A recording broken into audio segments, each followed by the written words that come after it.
Oh.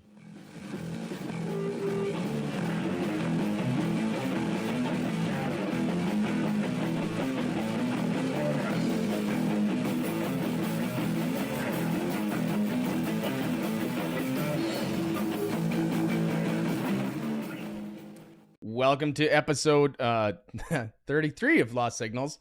No, I even had it written down and I still fucked it up. This is what we get for being rusty. Well, you might be. I mean, no, you were doing your own shows. I did a show last week. That's true. Yeah, it's Thursday and it's weird and it's cold outside and it's snowing again, and it's like I'm stuck in this perpetual hell of this winter and it just won't go away and my dogs aren't leaving me alone. It's just, Yeah. You live in Saskatoon, so what? I don't even live in Saskatoon. I live in a fucking town Right. way smaller than that. Yeah, that's true. Yeah. How's it going, buddy? I'm good. You're Darrell. I'm JD. Yes. Names are good sometimes. Names are good. Yes. No, I'm doing all right. Thank you. It's been a very busy couple of weeks. Hence, there's been a gap of time where you and I have had a chance to sit down and chat. So no, I'm doing all right. Yourself? I'm surviving. It's been an interesting week that, we'll talk about stuff off air later. Just, and I've been off work again for a little bit. Nothing bad happened to me, but, No. No, it's been an interesting week. So, well, when it comes to your work though, you're in a much better position than you were when we first started this because you are back into a permanent full-time position with the company and in the position that you want to be in. So, and the benefits that go along with it. Exactly. So yeah. No, that makes a huge difference. Yeah. Instead of having to, scrape pennies together, I can, I have a little bit of a cushion now. Yeah. But yeah, it is what it is. So speaking of cushions, I've been working an insane amount. I've been driving so much more lately over this past couple of weeks. And it's been exhausting, but at the same time, like there's no secret that I love what I do. I love driving big vehicles. I love driving big truck. And so when the boss calls me up and says like, can you come drive? Like, yeah, just send it my way. Yeah. So it's been, it's been insanely busy too. So yeah, busy's good though. Busy is good. Yeah. And we start sitting at home too much, just brain starts doing weird things. I would know. Yeah. This collection of video games behind me is not just for aesthetics. Yeah. This is JD's bored. Oh shit, he's going shopping. Yeah. I do that with digital games though. So I have all of these, digital games that I'll never play. I have like 300 games on my Steam library. I know. I play like 3 of them. That's it. That's literally it. I have. All right, so we'll start off here. Sure, why not? We didn't even talk about this, yeah. No, we didn't. Yeah. Free form. I have a shit ton of video games in my Steam library that I have not played. Yeah. And I can't even remember how I got these games or why or anything like that. But I know I have them. And I haven't played. Okay, so a few of them I can see that like I bought it because like, oh, that's cool, but just haven't gotten around to it. Yeah. A few of them I bought them because of someone that you and I know, and just haven't played. Well, I got games like Ultra Street Fighter 4. It's like, why would I like fighting games, but like I never played anything really past Street Fighter 2. Yeah. I have Mortal Kombat 11. I got it on sale. That's why I bought it. I played it for like 4 minutes and then I just like, okay, I'm bored. Games off my Steam library I have not played. Soundscape VR. Yeah, exactly. Huh? Do you have the Scholarship Edition, Cave Blazers, Champions Online, Conan Exiles, Crush Your Enemies, Danger Zone, Doom Eternal, Double Dragon Trilogy. Doom Eternal's good. I got it on sale because I love Doom and the soundtrack is badass, but I just like Do you have a VR headset? I think we talked about this at one point. I do, yeah. So on the weekend, actually, this kind of goes into something that I was going to talk about later. Anyway, we'll talk about it now. After the Super Bowl, and we'll end up talking about that too. The Foo Fighters did the world's first VR concert, where you could actually watch the whole concert. You wore your VR headset, and you watched the concert like right on stage. I don't know how it would work. I didn't see any reviews about it. The only way I knew about it is from the drummer from my band told me about it. And he's like, yeah, this is what's going on this week. He's like, if I had a VR headset, I would watch it, but I don't. So I don't know. It seems like it's a weird concept. Okay. So is this free, and who's hosting this, and on what platform? Sure, I don't know. All right, fine. Foo Fighters VR concert. Yeah. Facebook. So that's Oculus. Yeah. I do not have an Oculus. I have an HTC Vive. Oh, so I suppose it's specific. Yeah. Okay, that's not. Yeah, I doubt that that Facebook and Mark Zuckerberg are willing to share.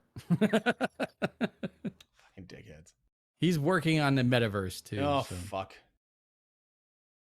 That bullshit. Anyway, this goes into so but we'll talk about that. There's a new Dave Grohl album coming out. Right. And I heard a track off of it today. And it's not a Foo Fighters album. It's not solo stuff. It's not fucking like them Crooked Vultures. Like, it's a thrash metal album. Like, really mid 1980s thrash, like Master of Puppets, like Seasons in the Abyss, Slayer, like that style of thrash metal. So we're talking like pre-Nirvana. Oh yeah, it's okay, but it's new, right? It's for the but just like genre types, we're talking pre-Nirvana. Yeah, it's interesting. From the way that the article that I read, it's connected to the Studio 666 movie that's coming out. All right, you got my attention. Yeah, sure. So the premise for the movie is that the Foo Fighters are going to record their new album, whatever it's called. It's online. I can't remember what it is. And Dave Grohl goes into the basement and finds this tape from this band called Dream Widow. Okay. And cool name. Yeah. Cool name. It's very 1980s, right? Like it reminds you of like Dream Theater or fucking shit like that. Anyways, so Dave, like the tape's from like 25 or 35 years ago, and so Dave listens to the tape, and then hell is unleashed, literally, in the movie. Right. That's the premise of the movie. So I don't know. If you get a chance, just listen to the first. It's Dream Widow. Dream Widow. Yeah. March of the Insane. Yeah. Here, you know what? I'll even just pull it up on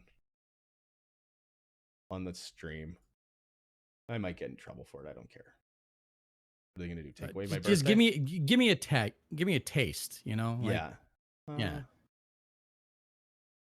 What the hell?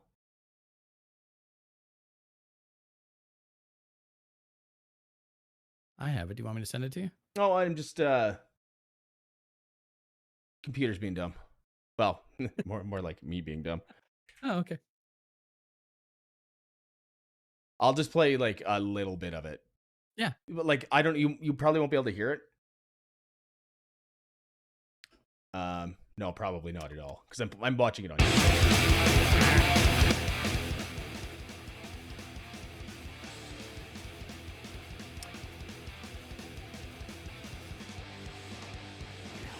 Dream Widow. Yeah. So it reminds me of like fuck. It's like old Iron Maiden. I just had a sample of it, and I like it. Yeah. March of the Insane. Yeah. It sounds like like the closest thing I could think of is it sounds like pre Metallica Black Album, like Ride the Lightning, you know? Yeah, like Yeah. even like earlier than that, like Yeah. fucking like right after, like say in between Kill 'Em All and Ride the Lightning, like that Yeah. early. It had it has a Megadeth vibe to it too. Yes. Oh yeah. Like a weird vibe. I don't know. I like it. It's different. I mean, and if Dave's putting out a whole album like that, I'll listen to that. I mean, I love some thrash metal from the 80s. That's like right up my alley. So, but I don't see. I like it. I like it. Like it's like I'm trying to find a parallel, and Metallica is not a parallel. Like it No, is. I don't know. I don't know like where, like which way you could, or how you could compare that to anything. Like I don't know. It's good. It is. It is really good. I like it. You know what? It actually reminds me of early Pantera. Yes. There you go. Yeah, like back when they were doing the hair metal, like before Cowboys from Hell, Yeah. like when Oh yeah. yeah, like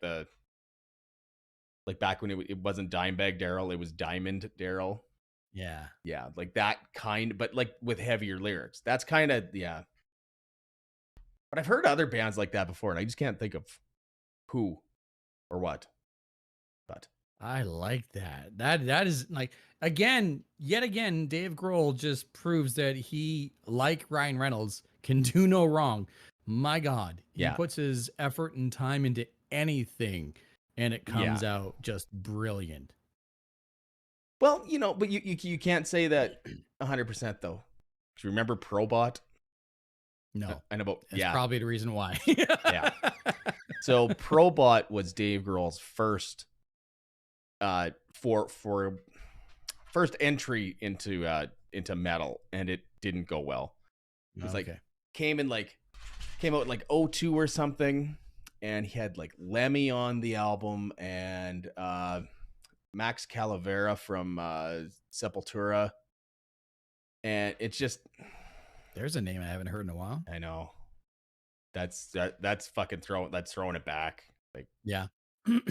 I don't know of anybody really that knows of that band besides like me and like 3 people. Sepultura? Yeah. Oh yeah, no, I was aware of him, but like I said, like that's a Yeah. name I have not heard in a Oh while. yeah. You know? But like they never Yeah. really had any big tracks besides like maybe Roots. Yeah. That's But about even it. like that album, like they had a remix album of Roots. I know. Yeah. That's fucking weird. And it was, because wasn't the album like Chaos AD, and then the remix album was like Chaos BC, Yeah. or something to that effect. Yeah. That sounds about right. Yeah. It just, yeah. Like I we're know. talking with some early, like is that early 90s or is that like late 80s? I can't remember. I think that was early 90s because it was around the time where I started to catch on. Let's see here. So, oh shit, 93. yeah.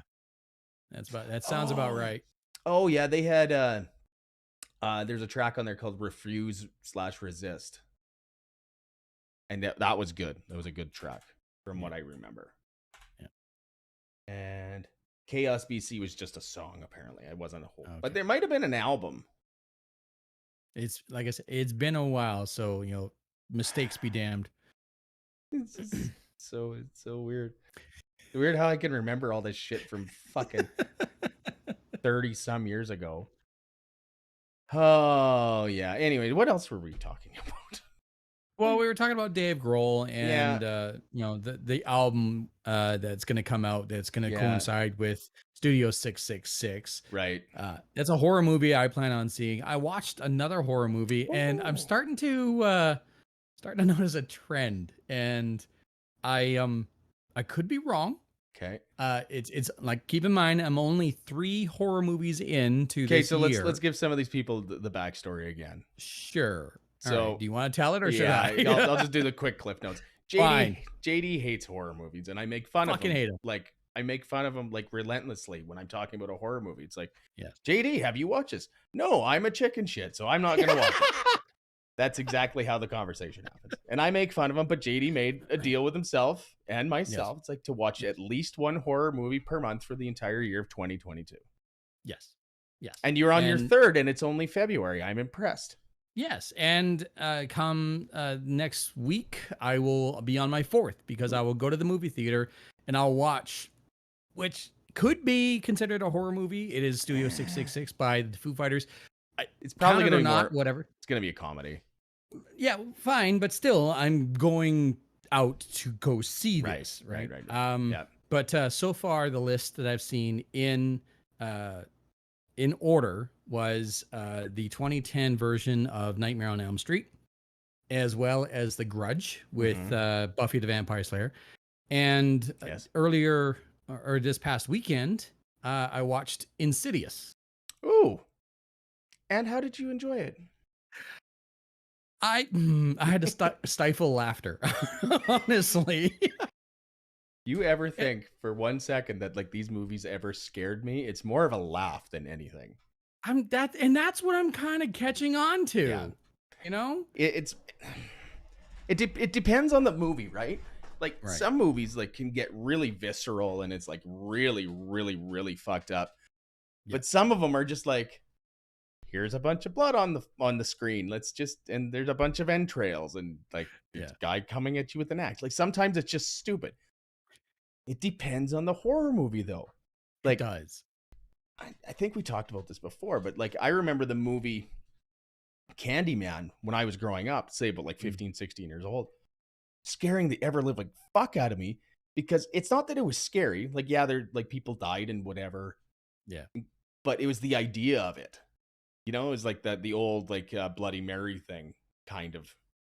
But I'm proud of you that you're getting through them, but I'm going to find some more visceral ones for you to watch. Okay.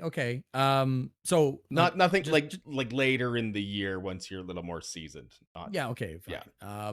So, of that and staying on this topic, like I have figured out that, I think what really turned me off was when I was younger was my overactive imagination, because I was prone to nightmares too quickly. And also like I had this recurring nightmare when I was a child, and it carried on until like my early teens, where this one nightmare would cause me to sleepwalk. Nothing else. One nightmare would cause me to sleepwalk, and I would have it repeatedly, and it never changed. It wasn't until I remembered enough of it to actually tell someone what that nightmare was, I stopped having it. Oh, once you could verbalize it, yeah. So I think that is one of the reasons why I just didn't watch any horror movies at all. And also I think I just cannot handle gore. Right. And so movies like Saw, or Hostel or anything like that, like apparently like that's kind of like that's where a lot of other people, not unlike yourself, have been saying like, okay, not quite horror, more of just like splash fest. It's funny we're talking about this again because I was over the last week on some of my days off. I was watching. It's on Shudder, which is a spin-off on Amazon Prime. It's all horror station. So like I watched Sleepaway Camp and I forgot how fucked up that movie was at the end. But I think we actually talked about this the other day. But you suggested it. yeah. I was watching Eli Roth's History of Horror. So Eli Roth, he directed a bunch of horror movies. I can't remember it just off the top of my head, but there's a couple. Hostel was one of them. I remember that. Yeah. And they came up with another term for those those style of horror movies, and it's not horror movie. It's like torture porn or something. Yeah. Which is much more fitting for like the Saw and the Saw series, and not the first Saw movie though. The first Saw movie, I mean, it wasn't as bad as the rest for like the violence and the gore and stuff. I mean, the worst thing is in that movie really is that the guy, has to cut his own foot off. Where in like the 13 movies afterwards, it just gets, more and more disgusting. Where the first one, it was the idea of it. Have you seen the first one? No, of course not. Okay, Jesus. so no, then that's what you should start with. The first Saw movie. Yeah, even though you know what happens, because I mean everybody knows what happens at the end of that movie now. But I would say watch that next, just because like it's a more visceral watch. Okay. Compared to the other ones, because the other ones are all just throwaway ones. Okay, I'll consider Saw in the middle of the year. Okay, I'll make that deal. Another one you should check out, and maybe you watch this, but you should watch Seven. Oh, that's Brad Pitt and Morgan Freeman and Gwyneth Paltrow. Yeah. Interesting. That one's like, it's not really a horror movie, but it is. It's more of a thriller than anything, you know. Okay, I don't mind thrillers. One of my favorite movies is the Thriller, Michael Jackson Thriller music video. Fuck off. One of my favorite movies is The Game. The Game. The main actor, tip of my tongue, Wall Street.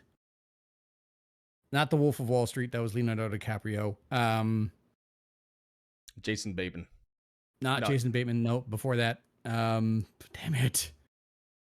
The hell's his name? I don't know. I have no idea who you're even talking about. This is high quality entertainment here, folks. Listening not to rapper.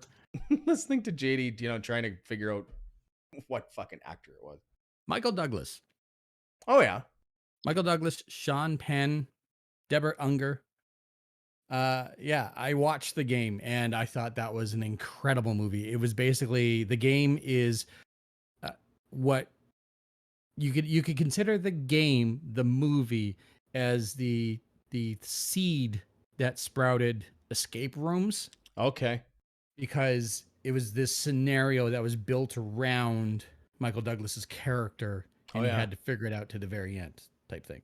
So there's a couple Canadian movies kind of in that same vein. They were called Cube. Cube and Cube 2. It had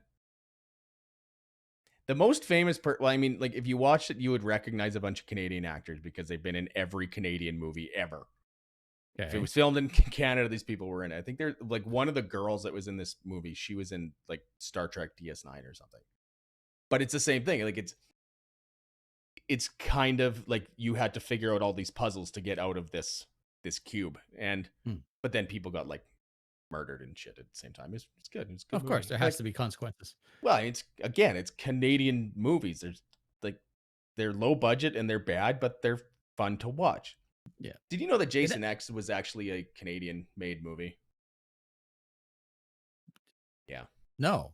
Yeah. I did not know that. If you look at the cast and where it was filmed, everything about that movie is Canadian. Was it filmed in Vancouver or Toronto? I think it was in Vancouver. All of the actors are Canadian. Even the guy that played Jason Voorhees in that one is Canadian. I did not know that. I think he was. Yeah. Anyway, we're getting really far off of what we'd even consider talking about. This will tie back into Insidious, where for a horror movie, fucking low budget. Yeah. like the actual scary elements of this movie was what you could consider cosplay. The main demon in this the further, as they refer to in this world, is just a dude in makeup with a glove, like a metallic pointy fingered glove. Yeah. And so like I watched, like Alicia suggested this one. And so like, okay, fine, I'll give it a shot. And I was a little nervous. And then I got into this movie and started watching it. I was like, where's the scary shit? Yeah. Like, where's the special effects? Like, none. Yeah. None whatsoever. Yeah. At one point in time, these spiritual investigators come in, and it's like Laurel and Hardy. Like, it just they're the comedic break. It was just I got to the end of the movie, and I'm just like, I wasn't scared once. I was intrigued. Yeah, definitely. Yeah, It all depends on the type of movie, right? You know, like, Yeah. I don't know. I think I think 7. I think 7 will be my next one after the Foo Fighters. 7 is, I mean, it's been a long time since I watched that, but just if I remember the idea of that movie, Mm-hmm. yeah, it was pretty messed up. I have something horror based for you, and I want to know if you know about this. Okay. Did you Shoot. know that one of your favorite horror characters has 4 references in the movie Far Cry 5? In the movie or in the game Far Cry In the 5? game Far Cry 5, sorry. In the game Far Cry 5. I didn't know that. Pennywise. Really? Nice. Yes. There are 4 specific references to Pennywise in Far Cry 5. I might have to buy that game now. It's nothing absolutely utterly dramatic. Yeah. But there are 4 specific references where it's like, this is fucking Pennywise. I did not know that. I did not know that until earlier today too. That's really messed up. Now I gotta see where I can get that game. Because I wonder if it's on Game Pass. Because then I can just play for free. There you go. Yeah. Watch. I'm gonna get Far Cry 5 and Far Cry 4 confused. Make you buy the wrong game. Yeah, it's fine. Yeah. But I'm pretty sure it's Far Cry 5. Yeah, Pennywise. 4 different references to Pennywise. Oh, yeah, that's from like 4 years ago too. Yeah. So the list for my horror movie watching experience for 2022 continues to grow. Yeah. And so far, like, the scariest thing I've seen, like, is The Grudge. And like, there was a couple of moments where, like, it genuinely got me. Yeah. But like, again, like, I just wasn't, like, I don't know what I was expecting or anything. I don't know if I'm going into this with the wrong mindset. I don't know if maybe I should have an edible beforehand. I don't know. I don't think that's a good idea, man. Yeah. I mean, like, what happens? I mean, it very rarely happens, but I mean, like, if you start freaking the fuck out, if you take a little too much and fucking while you're watching that, I guess the worst thing you would do is just shut the fucking movie off. But I don't know, man. I've slept under the covers once before. I can do it again. Fuck, that's great. Yeah, let's. We've been talking about like random shit for like half an hour now. Perfect. I like it. Well, we can continue on with the theme of video games and lead into what's going on with Stadia, which is nothing. Nothing. So before we get into too far, like, I was looking at my. So next week there's a game that JD and I play. Has a big new DLC coming out, and pretty pumped for it. Yeah. And I was making sure that all my stuff is in order for when the new stuff comes out. And it's like, oh, you're connected on these 3 platforms on your Bungie account. Like PlayStation, Steam, and I have played Destiny 2 on Stadia. And it is as bad as you fucking think it is. Like, maybe even worse. Like, oh no. So I was under the impression, okay, what, for people that don't know, Stadia was an on-demand video game platform where you pay your subscription, whatever the hell it is, a month, as long as you had a decent internet connection and a controller and or keyboard somehow plugged into your computer, or you could play it on your phone or whatever. You didn't have to use any of your own local processing power. It was done off-site by Google servers. Yeah, it was game streaming. Yes. Yeah. And the idea was that, you know, like, this is going to be the new big thing that nobody's ever going to have to buy new hardware again. Yeah, that didn't happen. Because it was so fucking bad, dude. Like, the delay. You hit space on your keyboard to jump, and you could count like a second. Yeah, no. Like, we saw the video of the gentleman who was like tap, jump, tap, jump. Yeah. It was bad. So you tested it out for yourself, and it was like there was no joke. Yeah, it was terrible, terrible. But now Stadia is dead. Pretty much, yeah. So Google is what was hosting and created Stadia, and yeah, they did it with the intent of like, we're gonna have our own studio, we're gonna produce our own games, and we're gonna have this provide this service to anyone out there who does not want to have a console and just does not have the type of PC power to have these games where you don't have to upgrade anything, with the caveat of well, yeah, you got to have a strong internet connection, and you have to have a strong ping, and you also have to have either like Google Home or something to make the connection better. If you didn't have those, then your experience was absolute crap. Yeah. You know? Yeah. So then I wonder now, like, okay, so like I had such a bad experience before, but now, so fun story, I had my internet upgraded yesterday. I wonder if my experience would be better now. I'm not going to find out. Well, you know what? It'd be interesting to find out. It's kind of like kicking a dead horse, just to see what happens. Because you know, it wasn't too long ago. In fact, it was just shy of a year ago where Google announced that they were shutting down their dedicated studio for making specific games for Stadia. Yeah. And then it was just recently where they said they are ceasing all forward motion on Stadia in general and transitioning that technology to be a hosting site for other companies to use their technology. And went, oh, so now you're just a floating entity of nothing. Yeah. Cool. Imagine all those people out there who bought those controllers and spent the money on a membership. Oh yeah. But I mean, how many times have you bought something and, you know, just completely shits the bed? You know, like it's just. I'm sitting in front of one. That's true. Yeah. Full disclosure, I have a soundboard. It's a great soundboard, but it was great. It was great. Around this time last year, the channel started to fail. And then I got an email earlier this week, and it was from the company, Long and McQuaid. Love them. Great company. Yeah. Always treated me very, very nicely and treated me properly. With a reminder of like, and this is how great the company is, with a reminder of the 1 year warranty that you paid for on that soundboard is going to expire very soon. Just let you know. I'm like, cool. And then like not even the next day, channel 1 failed on my soundboard. So it was like, well, shit. Yep.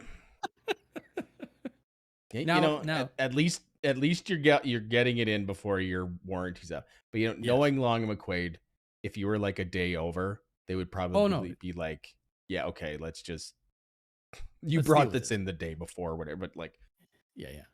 No, I've like pretty much every musical instrument in my house, except for that guitar, has been bought at Long McQuaid. Like everything, I bought everything there. Because there's no place else in Saskatoon to buy it that's good, that has the stuff that I want. Anyways, yeah. But you know, I have not bought a single guitar from Long and McQuaid, and I have 6. But like you said before the show started, it's like you didn't know Long McQuaid was there until like a couple years ago. So in Prince George, Long and McQuaid, which again, like, love the company, sponsor us, please, by all means. Yeah. They in Prince George, they were in the middle of downtown towards like the most forgotten area, unless you were in a commercial or industrial type industry, stuck in between a bakery that's been there for eons and a shoe repair shop. You know, I didn't know they were there for years until I just drove by and went, hey. Yeah. It was the same in Saskatoon for the longest time. Like when I was living in the city, like in the early 2000s, it was on like a shitty street. It was in a building that was way too small for what they needed. Like, and then they moved into this massive building up in the north, like in North Industrial area. Yeah. But it's perfect. Like, because they have their whole like music school there. Like it's just, it's massive. It's so cool to walk in and see a wall of guitars. Oh yeah. It's that's the problem. That's why I keep going there and I spend too much money. Yeah, well, Here's what it is. Yep. Uh, On that note, yep. things that are failing. Yep. Peloton. Yeah. Who could have seen this coming? Well, after they killed those kids. Oh yeah. Okay. So let's not jump ahead here. So well, that's actually jumping back. We did talk about this like on episode like 3 or 4. Yeah. Anyways. So Peloton initially came out with the idea of like a subscription-based live training bicycle where you can push yourself and have a coach right there interacting with you, and then the pandemic hit. Now Peloton, the company, had this idea of like, okay, our budget will be blah blah blah blah, and then we can anticipate this type of sales within the next couple of years. But when the pandemic hit and everyone was basically in lockdown, they sold like hotcakes because no one could leave. And so here is this piece of equipment with a coach that will talk to you and blah blah blah blah. And so like so many sales and so massive and whatever.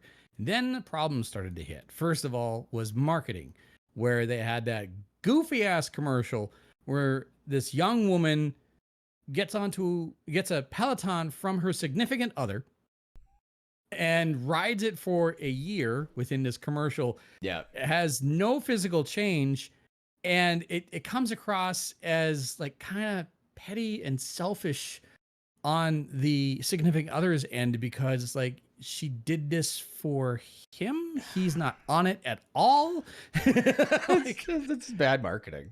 Yeah, but Ryan Reynolds jumped on it, grabbed that same actress, and made it look like it was a follow-up to that entire marketing scenario where she's there with a couple of girlfriends having a couple of drinks of aviation gin. Aviation gin. It's just kind of like, well, that relationship's over. Just brilliant marketing by Ryan Reynolds. I'm fucked. He's a national treasure. He is a national treasure. So moving forward, the Peloton transitions to treadmills. And that's where they killed the kids. That's where they killed the kids, because the treadmills had no governor, very little safety features. Yeah. And like, so I think, I could be wrong, but I think some of them were like scheduled to turn on or something like that. And it would make sense, especially if you had a coach that was there. I could be wrong. I didn't bother to look too deeply into this, but I do know that there were some accidents and some kids, unfortunately, playing on it, as kids do. Mm-hmm. Yeah, tragic things happened. So out comes Brent. Follow me on this bread trail. Out comes this brand new series, which is a follow up to Sex in the City, or Sex and the City, whatever. It's all garbage that I never watched. Anyway, yeah. The show's called "And Just Like That," which is apparently the catchphrase, where they make reference to Sarah Jessica Parker's love interest, Mr. Big, who apparently in the series died on a Peloton treadmill. Now, Peloton, trying to take a page out of the book of Ryan Reynolds, went and found the actor who played Mr. Big to shoot a commercial of him on a Peloton treadmill. Yeah. They shot the commercial. Days before the commercial is set to air, that actor gets charged with sexual assault. I shouldn't be I'm not laughing at the charge. No. But I'm laughing at the situation here. So now Peloton, who was making a point to say, we got the actor who played Mr. Big to star in one of our commercials, watch for that, now has to apologize for something that hasn't happened yet. That won't happen now. That won't happen yet. Yeah. So, oh man. So you're dealing with that fiasco, and it was just announced, like not even within the past month, that they have ceased production on their launch product, which is the bike. Okay, but are they still making like the treadmills and stuff? Their sales have been plummeting. Well, of course, because everybody that wanted one got one now. You would think, right? Yeah. Because I know there's Bowflex just came out. Like I saw an ad for like a Bowflex system, exactly the same. Like it was a bike or a treadmill, I can't remember, but it had a big screen on it that you could move out away from the bike, Oh, so you that's brilliant. I like that. yeah, so you could like if it would like if you're doing like ground, like if you're lifting weights or if you're doing something or a yoga class or whatever the fuck, that yeah, the screen would come out for that. So I'm like, I don't know. I Mm. you know what? So Just Bowflex. Go ahead. YouTube videos. Yeah, like I know it's not the same, but like people want the same shit. Go buy a fucking shitty fucking $30 fucking exercise bike and watch a YouTube video. So but put a pin in this. I went and bought like exercise equipment. I changed my spare room into a home gym. Yeah. I have a treadmill. I have some transitional dumbbell weights, the Yeah. ones with the dials on the side, and Yeah. you can change how heavy it is. And I have a Bowflex. You know, when I see of the home gyms that are available on any sort of online marketplace, you see Bowflex, you go, that's a trusted Yeah. brand, Yeah. right? Like They've been around for forever. yes, right. So and they essentially revolutionized home gyms. Now, speaking from experience, not the best home gyms, but they do get the job done. Yeah. That's like to me that like my sister had one and I used it quite a bit back when I was younger. I don't go to the gym anymore. I should, but I don't. And yeah, she had a Bowflex and like the one with the like it looked like it had the fan like with the tensioning arms. So that's how it worked. I don't know. It wasn't and it worked well. You know, like it's I have that exact one. Yeah. Yeah, no, it works good. It's just it's I mean, if you were going to spend the money, you'd have to spend hundreds of thousands of dollars on maybe not hundreds of thousands, but you'd have to spend thousands of dollars on proper equipment, right? Like if you're building your own gym. But if I had a higher budget, I wouldn't have gotten a Bowflex. I would have gotten something else. Yeah. But Bowflex is a trusted name. Now, yes. back to Peloton. Yeah. They have had no help in dragging their own name through the mud. Yeah. They've done it themselves. Yeah. And it's due to poor marketing, poor management, and expecting sales to just continue on with the trend that it had been during a pandemic. Yeah. So it's just, oh boy, are they continuing on with the treadmill? Well, they need to fix their name first. Also, Peloton launches new Guitar Hero-esque lane break gaming function. Fuck, it's for the bike. Guitar Hero-esque. I don't fucking. I'll. You know what? I'll send you the link, and I'll please like it's. Here, I'll just watch it up on the stream. We'll just read this. It's on People. It's like Peloton is taking riding to 11. Okay, this is obviously an ad, right away. Oh yeah. Company announced there's a first new content in years. Blah blah blah. Why is it doing that there? It's dumb. It's just like, oh, okay. So that's what it is. Peloton will reportedly stop production of bikes, treadmill due to decreased demand. The company's not completely going away yet. No. But they're on their way out. Yeah. So I don't know. Yeah, whatever. I mean, a person would have to think that sort of niche market is hard to maintain unless you're coming up with newer and better stuff, and that is actually better every year. I don't know. It's okay. So they're gonna go with some sort of game type scenario with the equipment that they have, which is something they should have considered years ago, about a year ago. Yeah. So this is, I don't know. We'll see what happens, but as it stands right now, like they've already, like their name is already in the mud and they're just sinking right now. Oh yeah, it's not good. I mean, personally, I don't even know anybody that owns a Peloton. Yeah, me neither. I mean, because they're pricey for what they were. So the first Peloton I've seen in person was late last year when I was in Grand Prairie at the hotel, and there was no active membership for it. It was just Just a rather bike. uncomfortable bike. Actually. Oh, really? Yeah. like, oh, that thing was uncomfortable. I mean, you'd think that if you're building like a $2,500 exercise bike, that at least should be half comfortable. Nope. Maybe it hadn't been worked in. Maybe barely anyone used it. Maybe it was brand new. Well, I don't know, but it was not comfortable. Like I tried adjusting the seat, handlebars, everything was stiff, and my ass hurt. Like Jesus. Whatever. I mean, like I said, there's other ways to do that shit. It's like you get on a real bike and go outside. I mean, not all the time. Yeah. No. Even though when I delivered papers when I was a kid, I rode my bike 12 months out of the year. Oh yeah, because it was faster. When I was a kid, I rode my bike everywhere to the point where I would have back spasms because my body was like, "Fucking stop! Yeah. Have some water, god damn it!"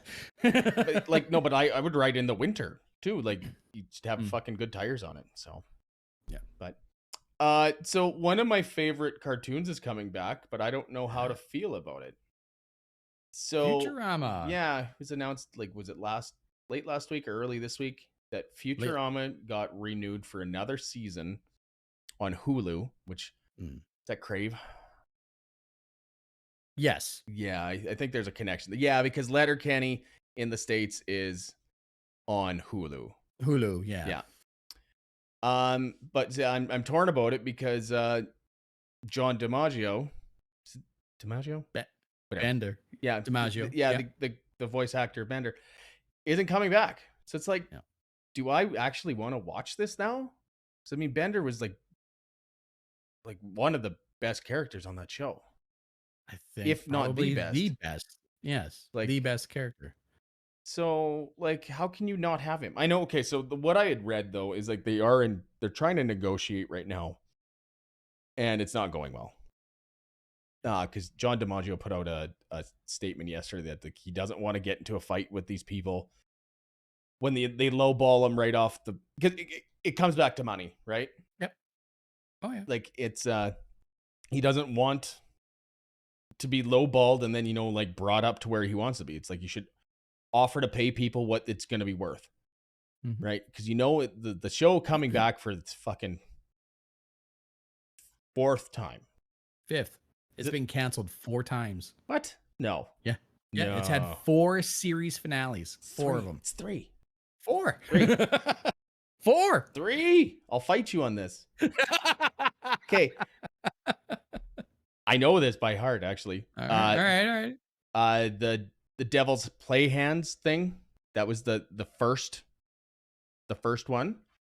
The second one was the end of the 4th movie where they kill the little worm guy. And then the last one was Meanwhile. It's when they keep traveling back in time. And it's weird that I know all this, but I watched those a lot, so. Right. Meanwhile was the most. Why are there? Okay. Am I right? I'm right. So I just typed into the Google machine Futurama series finale, and one of the things that pops up immediately is why are there 4 endings to Futurama? The 4 direct DVD movies that served as Futurama's first post-Fox revival tell 4 longer self-contained stories, but in case it turned out to be the final endings of the series, the show creative team designed the ending of the final movie Into the Wild Green Yonder to serve as the ending of Futurama. So, according to Google, and this is my source, right? Because I've seen all the episodes you've seen too. Yeah. According to the Google machine, there was 4 series finales. Okay, so what this is saying is that I just looked it up too. Today I learned that Futurama had 4 designated series finales.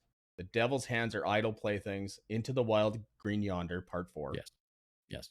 Overclockwise, which I don't consider a series finale because and Meanwhile. Right. Which one was Overclockwise? That's the one where Bender overclocks himself and ends up like becoming like a singularity or something. Oh yeah, So yeah, yeah, yeah, yeah. it was the end of, I think, like the 6th season, maybe. I don't know. I think you're right. I think you're Yeah, right. Regardless, the whole point is that the show has been canceled multiple times and it keeps coming back, whether it's the fourth or fifth or sixth yeah, run of this series. John DiMaggio has a point. You know, yeah, if you take yeah, Bender out of the equation of all the episodes, you lose a lot of the heart yeah, of what that show is because Fry and the professor, yeah, they were great. Professor was senile and brilliant. Fry was stupid and and his own and grandfather. yeah, and his own grandfather, but he was also innocent. Yeah, And then Leela and Amy were the great, strong female character types. Then you have the secondary characters, which were Zoidberg and Hermes. But it was Bender who was like quintessential in every single episode to be the hard nosed, troublemaking, and sometimes ultimate hero yeah, of episodes. Not all of them. but a And lot of them. so, but a lot of them. Yeah, And then for John DiMaggio to say like, you got to pay me what I'm worth at the very least. Like yeah, this is how many times has the show come back?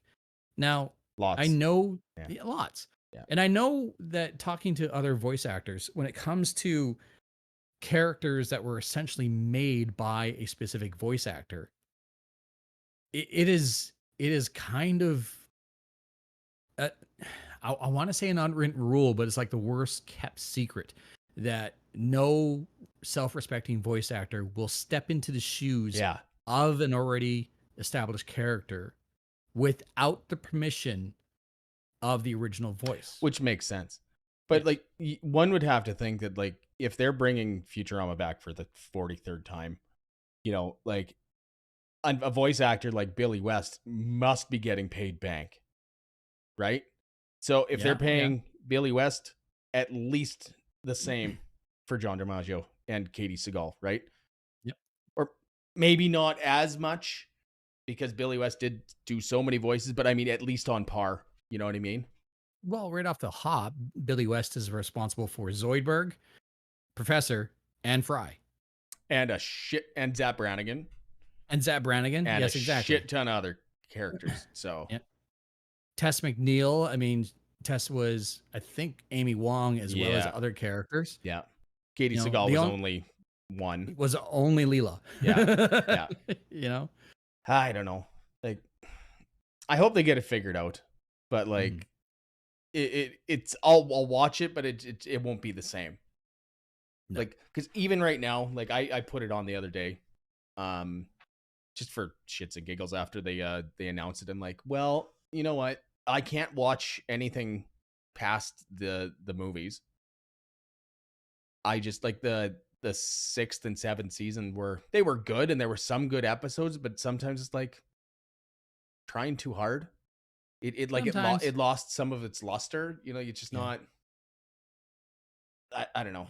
Like the original 4 seasons are just awesome. Now It I don't know.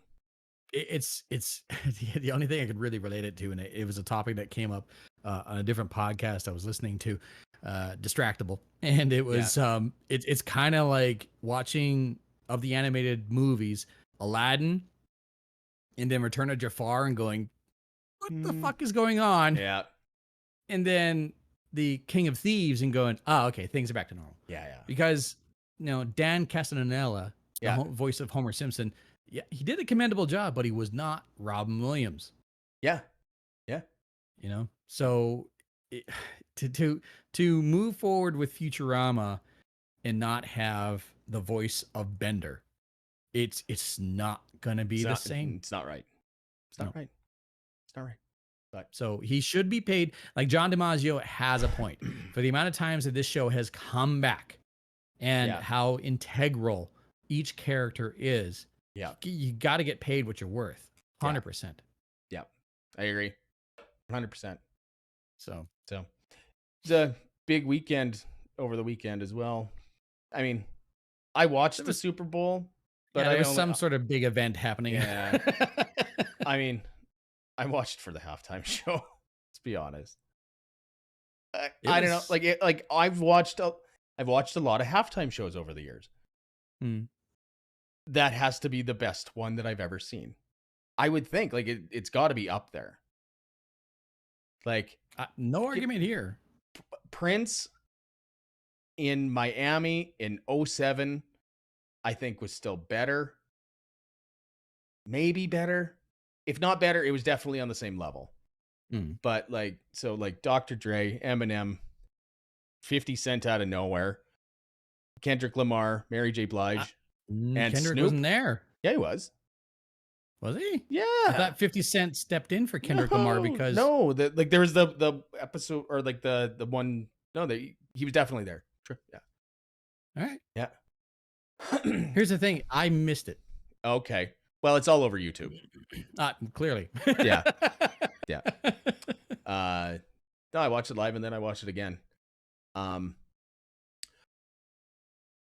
think like, okay, so yeah, it was probably the best halftime show.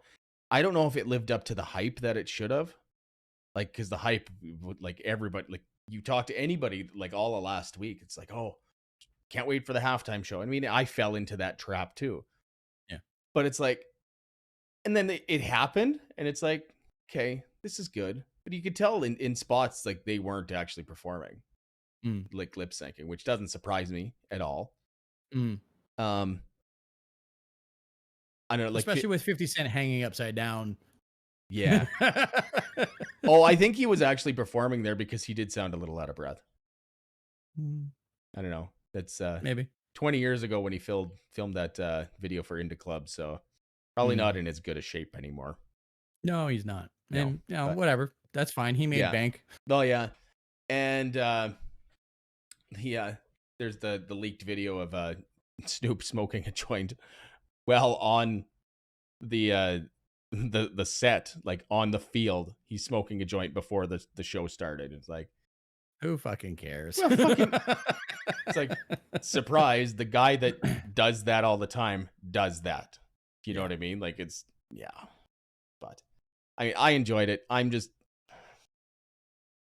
I don't know. So when it comes to the Super Bowl, I think this is the first halftime show where it was relevant to the era as well as relevant to the fan base and the city. Yeah. Quite frankly, like, because a lot of times the halftime show performance is kind of like who's hot, right? Yeah. And so this was a first one where like we're speaking to the fans. We're not just talking. We're not just reaching for record sales or who is just blowing up on the music scene. Yeah. You know, this is a reach back. Like, no, this is for the fans, which to me begs the question: when's Weird Al Yankovic going to perform the halftime show? Because why the fuck not? Well, I mean, that would be great, but I just don't know if the NFL would throw them like take the chance on it. You know what I mean? Yeah. Like, but I saw something online the other day and it made me feel old. And it's like, remember, being a kid and complaining about halftime shows, like even at the Grey Cup or whatever. It's like, yeah, why are they, paying lip service to all these old people and like their old shitty music? And then this year, all of us are like, yeah, they're finally playing, music that we like. And then it dawns on a guy. It's like, for fuck's sake. God damn it. Now I'm the old guy. Yeah. Oh, fuck. Well, check this out. How about a little bit of trivia? Okay. I'm 7. You're close. Okay. You're fucking close. Okay. Which Super Bowl had a halftime show where it was actually a established star performing? Which was the first one? The first one? No idea. The first one. No clue. Super Bowl 6. So they've been doing halftime shows since Super Bowl 6. They've been doing halftime shows every year. Yeah. Every time. But the first time they had an established artist, an established entertainer as a halftime show performance was Super Bowl 6, and it was Ella Fitzgerald. Really? Yeah. That's kind of weird. She sang her version of Mac the Knife. That's an interesting pick. But I mean, Here's how important they figured the Super Bowl performances was. The second time they had a Super Bowl halftime show performance with established artists was Super Bowl 21. Wow. Super Bowl 6 to Super Bowl 21. We're all just nobodies. Or No, they weren't nobodies. It was like the University of Florida marching band, the LA Super Drill team, yeah. And the likes of that, right? Okay. It wasn't until Super Bowl 21 where they started getting into like maybe we should just actually have like An artist performers and yeah. artists and whatever. Yeah. So Super Bowl 21 was Mickey Rooney, George Burns with Disney characters as a performance something. It's weird. After that was Chubby Checker and the Rockettes. And then we had Peter Fountain and Doug Kershaw, and then New Kids on the Block. Like, so Super Bowl 21 was in the late 80s, 1987. And then they really started to get rolling in the 90s, where you had New Kids on the Block, Gloria Estefan, Michael Jackson, Clint Black. When didn't Michael Jackson burn himself at the Super Bowl, or was that a commercial? That was a commercial. He did a commercial for Pepsi. But it was a Super Bowl commercial, I think. It was a Super Bowl commercial, yes. Yeah, that's about right. But it wasn't actually at the Super Bowl performance. Yeah. But funny enough, Michael Jackson was the first artist that was the solo act for a Super Bowl halftime show. Wouldn't Clint Black 1993. Wouldn't Clint Black, or was that after? No, Clint Black was joined by, I was just naming off a handful. Oh, okay. Clint Black was joined by Tanya Tucker, Travis Tritt, and the Judds, sorry. Okay. And then before that was Gloria Estefan, Dorothy Hamill, as well as the Olympic figure skaters. The Olympic figure skaters of Brian Boitano and Dorothy Hamill. So like every single one of them before and after Michael Jackson was just like this person. Okay. Whereas it was Michael Jackson is just flat out is just Michael Jackson. That's weird. Yeah. Very weird. Diana Ross did it by herself back in 1996. And in the following year, I love this one. I would love to rewatch this one. James Brown, ZZ Top, and the Blues Brothers. You know what? I think I saw a video of that at one point, and I think it was interesting because, I mean, it was James Brown, because that guy was famously high on cocaine all the time. Okay, so I should clarify. The Blues Brothers, it was the 2000 Blues Brothers. Oh, so well, yeah. Dan Aykroyd, John Goodman, and Jim Belushi, not John Belushi, of course, because he's John Belushi. Famously dead. Exactly. Yep. Yeah. Interesting. So yeah, there you go. The first one was Super Bowl 6, and that was Ella Fitzgerald, and that was 1972. A long time ago, way before I was born. Way before I was born too. Yeah. So what I'm gonna do for this week, I'm gonna add 2 songs to the Found Signals playlist. Sure. From the Super Bowl show. So I'm gonna add Still Dre, and here's a funny trivia fact for you. Before Dr. Dre started playing Still Dre, you know, that piano piece at the beginning? Yeah. He played 10 bars of a Tupac song. He played 10 bars of I Ain't Mad at Ya. And it took me like 2 or 3 times to watch, because I knew that piano part. Yeah. And then so I'm gonna add I Ain't Mad at Ya, because he wasn't at the Super Bowl show, but he was there, right? Plus they played California Love. So fucking Tupac, man. Yeah, You can't have West Coast hip hop without Tupac and Snoop and Dre. You can't. It's just not. You can't. Yeah. So no, I agree. Yeah. What were you adding this week? Well, I was gonna pick an Eminem song, but I was gonna pick a newer one. That's fair. Godzilla. You know what? I like Eminem a lot. I still haven't listened to that track. It's a brilliant showcase of his rapping skills. Yeah. Yeah. Like, is it like on the same level as like Rap God? Hard to say, honestly. Rap God is really good. Yeah. So yeah. I would just say it's a good song. Like I have Yeah. it on my workout playlist. So Yeah. yeah. What was the other one? And well, I always got to throw a throwback at every once in a while. So Super Bon Bon by Soul Coughing. I know that fucking song. Anyone who's played Gran Turismo 1 or 2 knows that song. But I know it from someplace else. It was on a metal compilation called Hard back in like 98 or 99. And I think it was on there, but I can't remember for sure. But I remember that song specifically. Yeah. It's weird. 2 weeks or 2 episodes in a row now that somebody threw a song on. It's like I fucking remember that song like for sure. Well, that's what Found Signals is all about. Well, yeah, but like last week with Chris Klein, and again, thanks for Chris coming on. But great episode, by the way. If you haven't watched that or listened to that, yeah, do it. Yeah, he threw out Evolution of the Skid by fucking, I can't remember the name of the band right now, but Ninja Spy.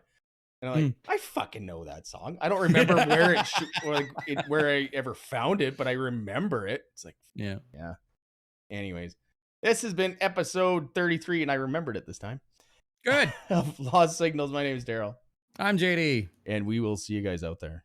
Bye.